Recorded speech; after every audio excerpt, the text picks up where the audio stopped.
En homerisk helt er en person, som opfylder visse krav. Helten skal ære guderne, være tapper i krig, være i stand til at udvise gode taleevner med formål at fremstå som en leder.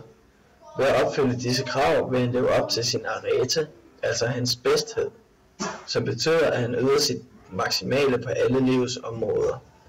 På denne måde opnår han time, altså ære, og Kleos et godt omdømme.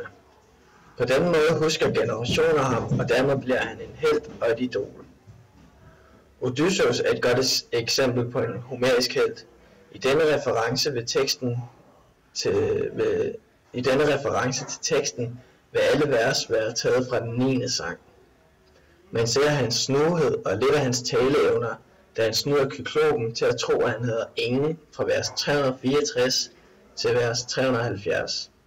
Dette gør han, fordi han tænker fremad og dermed er snu, for i vers 403-412 snyder han Kyklopen fra at få hjælp, fordi Kyklopen siger, at ingen vil gøre ham fortræd.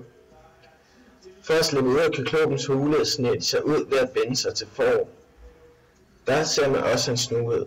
Det er fra vers 420-465.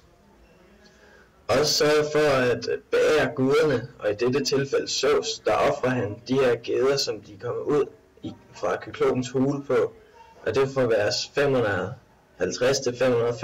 550-555. Men i dette tilfælde, der modtager Zeus ikke offret, fordi at Odysseus har været ond mod Poseidons søn, som er Kyklopen.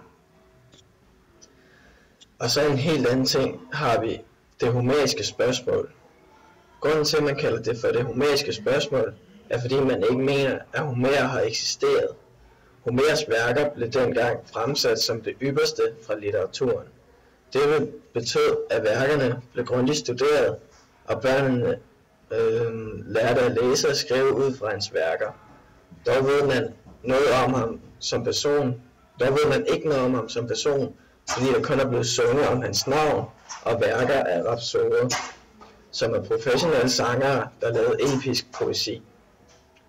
Man tænker, at grunden til, at man dengang kunne beholde en digters værker, var fordi man så dem som guddommeligt inspireret digterteknik og som et forbillede.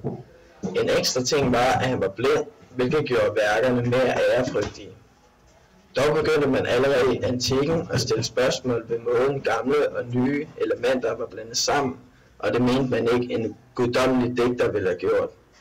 Dog var det først i 1700-tallet, at en tysk filolog, at Homer havde levet før skriften blev indført i Grækenland, og dermed var det raptorernes forskellige versioner, som var skrevet ned.